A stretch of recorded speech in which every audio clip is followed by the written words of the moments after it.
In Google Sheets, every project is different. That means you may want to modify certain things, including the size and layout of your cells, to better fit the data you're working with. For example, this column has already been resized, but not quite enough. A couple of the addresses are still getting cut off. I'm going to increase the width a little bit more by positioning my mouse over the line in the column heading, then clicking and dragging it to the right. Another option is to auto-size the column. This will automatically adjust the width so it fits the contents of the cells exactly. Just double-click the line instead of dragging it. Now the column is perfectly sized to the text. Rows work very much the same way. They start out auto-sized to fit your text, but you can easily adjust their height by clicking and dragging the lines. Sometimes it's useful to be able to resize all of your cells at once. For example, in this spreadsheet, I'd like to make all of my rows the exact same height.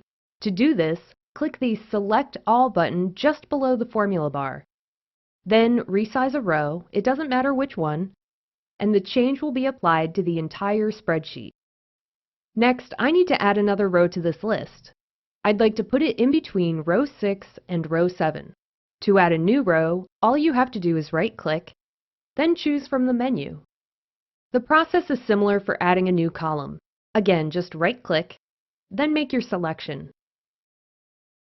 Deleting columns and rows is easy.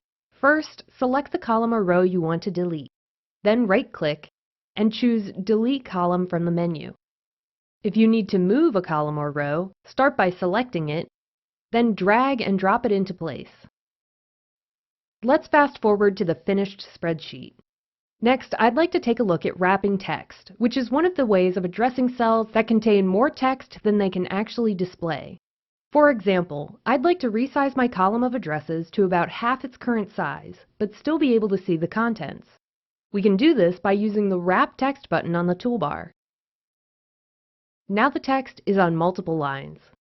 Another useful feature for spreadsheets with lots of data is the ability to freeze certain rows or columns. It works just like it sounds. The cells become frozen or fixed in place, allowing you to scroll through your spreadsheet and still see important information like your header row. To get started, open the View menu, select Freeze, then choose the option you want. In this example, I want to freeze the first 2 rows, the title and the header, so I'm going to choose 2 rows. Now the top 2 rows will stay in place when I scroll through the rest of my spreadsheet. A thin gray line indicates where the cells are frozen.